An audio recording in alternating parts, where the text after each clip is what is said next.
지금 50만 명의 아이들이 학교에 다니지 못하고 있습니다. 2024년 8월 29일 화이트 헬멧 활동가들 미팅. 부탄으로 이동. 안녕하세요. 튀르키예 시리아 지진 피해 복구 사업의 향후 계획을 논의하기 위해 화이트 헬멧 활동가들과 미팅을 하고 부탄으로 이동하는 날입니다. 스님은 새벽 기도와 명상을 마치고 숙소에서 아침 식사를 한 후 화이트 헬멧 대원들이 근무하는 사무실로 향했습니다. 화이트 헬멧의 공식 명칭은 시리아 시민 방위대입니다. 처음에는 전쟁으로 폐허가 된 마을을 복구하기 위해 주민들 스스로 조직을 만들어 폭격으로 인한 화재를 진압하고 매몰된 사람들을 구조하는 의용소방대로 시작했지만 지금은 어느 정도 전문성을 갖춘 시민방위대로 성장했습니다. 오전 9시에 화이트 헬멧 사무실에 도착했습니다. 활동가들이 스님을 반갑게 환영해 주었습니다. 작년 2월에 튀르키예 시리아 대지진이 발생한 이후 JTS는 화이트 헬멧과 협력하여 지진 피해 복구 사업을 1년 넘게 함께 해오고 있습니다. 가장 큰 프로젝트는 4,000명이 다니는 학교가 무너진 것을 복구하는 것입니다. 먼저 화이트 헬멧에서 지난 1년 동안 학교 건축 공사가 어떻게 진행되어 왔는지 경과 보고를 해주었습니다. 완료된 공정이 무엇이고 남은 공정이 무엇인지 상세하게 보고를 받은 후 준공식 날짜를 언제로 할지 의논을 했습니다. 스님은 무리하게 공사를 서두르지 말 것을 당부했습니다. 안전이 가장 중요하기 때문에 준공식 날짜에 맞추기 위해서 공사를 서두르지 마세요. 공사 기간이 부족하면 준공식을 한 달 연기해도 됩니다. 화이트 헬멧 대원들은 자신있게 대답했습니다. 원래 계획한 준공식 날짜인 10월 9일까지 공사를 끝내는 것에는 아무 문제가 없습니다. 부족한 부분은 화이트 헬멧 대원들을 더 투입해서 충분히 마무리할 수 있습니다. 스님께서 염려를 하시니까 며칠 후 화이트 헬멧 대원들이 모두 모여서 최종 점검을 해본 후에 준공식 날짜를 다시 확정하도록 하겠습니다.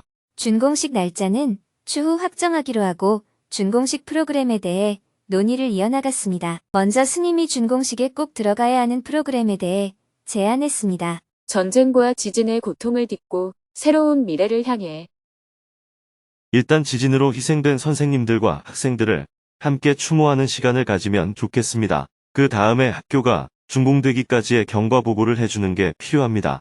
준공식이 끝나면 참석한 내빈들을 모시고 학교 교실을 둘러보는 시간을 가지면 좋겠습니다. 무슬림에서는 불교나 천주교처럼 물을 뿌리는 것 같이 축원을 하는 의식이 있나요? 무슬림에는 그런 축원 의식이 없습니다. 그래도 스님께서 축원을 해주시면 어떨까요? 그런 문화가 없다면 제가 굳이 축원을 할 필요는 없습니다. 위에 말한 세 가지만 준공식 프로그램에 꼭 포함해 주시고 그 외의 프로그램들은 전부 여러분들께 맡기겠습니다. 무엇보다 준공식의 주요 주제가 무엇인지 먼저 정해서 그것을 중심에 놓고 행사를 기획해보면 좋겠어요. 그동안 전쟁도 치르고 지진 피해도 있고 많은 고통을 겪었지만 이렇게 학교가 새로 건설되듯이 우리는 지금의 어려움을 극복하고 새로운 미래로 나아갈 수 있다. 그러니 희망을 갖자. 학교 준공식의 전체 내용은 여기에 초점을 맞춰보면 좋겠다는 생각이 듭니다. 준공식에 참석한 사람들이 현실에 좌절하지 않고 희망을 가질 수 있었으면 좋겠습니다. 지진으로 폐허가 된 땅에 이렇게 학교 건물을 새로 지었듯이 지금 우리에게도 많은 어려움이 있지만 새로운 미래를 만들어 나갈 수 있다고 느낄 수 있게 행사를 준비해보면 좋겠습니다. 잘 알겠습니다. 저희도 같은 생각입니다. 희망을 주제로 아이들이 연극이나 노래를 준비하는 것도 계획하고 있습니다.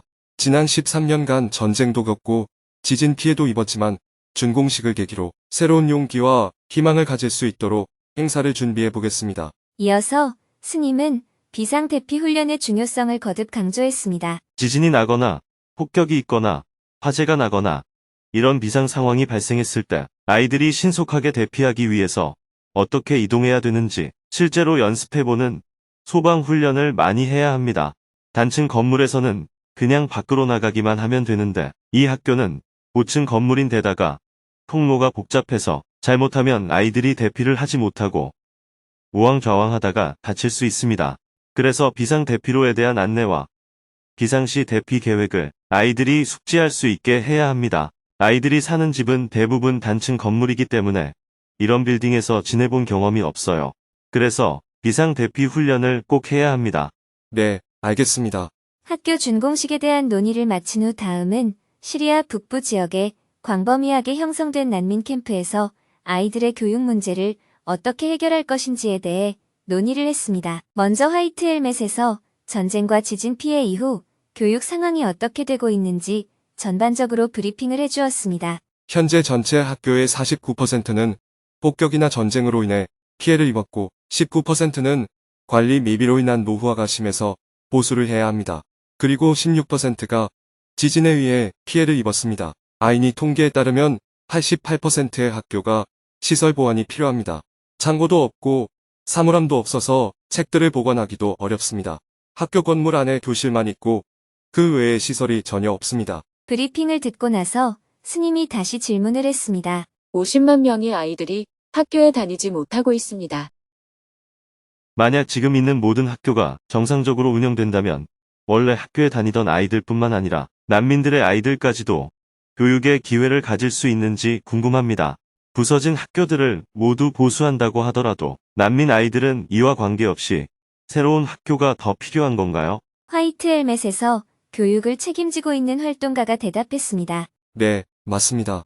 학교 시설 보수는 원래 이곳에 살던 아이들에게만 혜택이 돌아갑니다. 유엔의 통계에 의하면 지난 13년간의 전쟁과 최근 지진 피해로 시리아 북부 지역에만 350만 명의 난민이 발생했습니다. 학교에서 오전 수업과 오후 수업을 불가동하고 있지만 난민 아이들까지 수용할 수는 없는 실정입니다. 학교를 다 수리해도 교실 부족으로 50만 명의 난민 아이들은 학교를 다닐 수 없습니다. 그렇다면 난민촌에 있는 50만 명의 아이들을 위해서 임시로 텐트 학교라도 열어서 최소한 글자를 읽거나 셈법은 할 수 있도록 기본 교육은 진행해야 합니다. 그래야 밖에 나가 장사라도 해서 생계를 이어나갈 수 있습니다.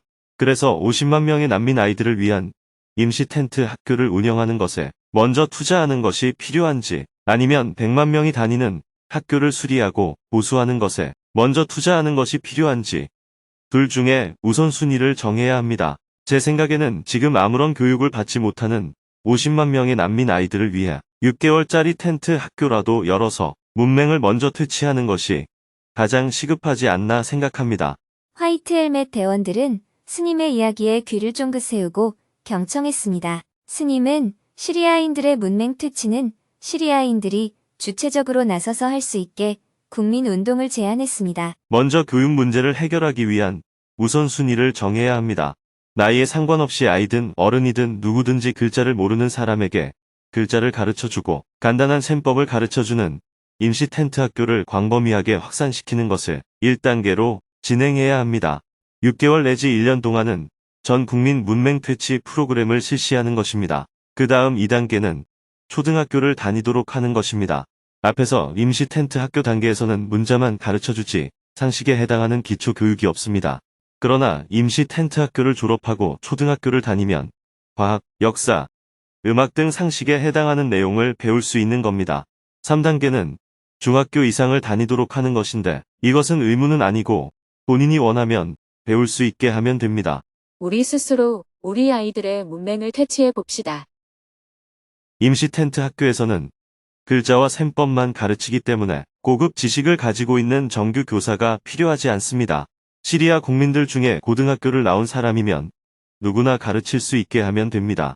그래서 임시 텐트 학교 교사는 자원봉사자를 신청받아서 얼마든지 해결할 수 있습니다. 그럴 때 JTS에서는 텐트를 설치한다든지 칠판, 교과서 등 교육 기자재를 제공한다든지 이런 지원들을 해줄 수가 있습니다. JTS는 동남아 여러 국가에서 많은 사업들을 자원봉사 방식으로 진행하고 있습니다. 그것처럼 시리아 국민들도 잠깐씩 자기 시간을 내어 자원봉사를 하도록 하는 국민운동을 전개해보면 좋겠습니다. 쉽게 말해서 우리 아이들의 문맹 퇴치는 우리가 하자. 이런 운동을 펼쳐보면 어떨까요? 지금 학교를 다니지 못하는 아이들이 50만 명입니다. 50명씩 한 반을 만든다고 가정하면 텐트 학교가 1만 개가 필요합니다. 짧은 기간 동안 최대한 빨리 진행한다고 했을 때 6개월씩 2회 진행할 경우 텐트가 5,000개 필요합니다. 그러면 선생님도 5,000명이 필요한데 이 사람들에게 월급을 준다고 하면 엄청난 예산이 들어가게 됩니다. 그러니 저의 제안은 자원봉사를 신청받아서 텐트 학교를 운영하자는 것입니다. 가르치는 사람이 매일 똑같은 사람일 필요도 없잖아요. 이렇게 자원봉사 방식으로 텐트 학교를 운영하면 5,000개의 텐트와 그에 따른 교육 기자재만 빠른 시일 내에 마련하면 됩니다. 그러면 앞에서 말한 1단계를 1년 안에 해결할 수가 있습니다. 그런 다음에 초등학교 단계로 넘어가야 합니다. 1단계를 계속 진행하는 것이 아니고 대략 1년 안에 문맹 퇴치 문제만 빨리 해결하고 2단계인 초등교육으로 넘어가도록 하자는 겁니다. 그러려면 시리아 국민들 중에서 고등학교 이상 나온 사람들은 모두 자원봉사자로 참여해서 일주일에 한 번이든 두 번이든 하루에 2시간씩 학생들을 가르치는 일을 해야 합니다. 글자 쓰고 읽는 것 가르쳐주고 구구단 가르쳐주는 정도는 전문 지식이 필요한 것도 아니기 때문에 교육대학을 나온 정규 교사가 필요하지 않습니다. 국민운동을 일으켜서 시리아의 모든 지식인들이 이 프로젝트에 참여하도록 하면 됩니다. 그에 따른 텐트와 교육 기자재는 JTS가 제공하겠습니다. 준비하는 데에 1년 정도 걸린다고 예상하면 진행하는 데에 1년이 걸리니까 대략 2년 만에 시리아 국민들의 문맹 퇴치를 전부 해결할 수 있습니다. 그러면서 한편으로는 초등학교에 진학할 사람들을 위한 준비도 동시에 해나가는 게 필요합니다. 이 모든 것을 돈으로 해결하려고 하면 너무나 많은 시간이 소요됩니다. 아이들 교육은 시기를 놓치면 안 됩니다. 제가 제안한 대로 하면 짧은 시간 안에 50만 명의 문맹 퇴치를 달성할 수가 있습니다. 외부 NGO의 지원을 좀 받거나 하는 방식이 아니라 시리아 전 국민이 참여하는 운동을 전개해서 우리 스스로 우리 아이들의 문맹을 퇴치해보자는 겁니다. 순간 통역을 하는 분이 말을 멈추었습니다. 시리아에서는 국민운동이라는 말이 좀 생소한가요? 왜 통역을 못해요? 통역을 하는 분의 눈시울이 붉어졌습니다. 다시 통역을 이어나갔습니다. 아닙니다. 스님 말씀이 너무 감동적이어서 어떻게 스님 말씀을 전달할까 순간 고민을 했습니다. 스님이 말을 이었습니다. 학교에 다니지 못하는 아이들이 50만 명이라고 설명했는데 실제로는 100만 명이 될 수도 있다고 생각합니다. 지난 13년간 전쟁을 치르면서 초등학교를 다니지 못한 사람들도 모두 대상이 되어야 하기 때문입니다. 즉 현재 학령기 어린이들만 대상이 되는 게 아니고 이미 학교를 다닐 나이가 넘어버렸지만 글자를 읽을 수 없는 20살 청년들도 모두 교육의 대상이 되어야 합니다. 그런데 1단계 프로그램을 완료하는 데는 오래 시간이 걸리지 않습니다.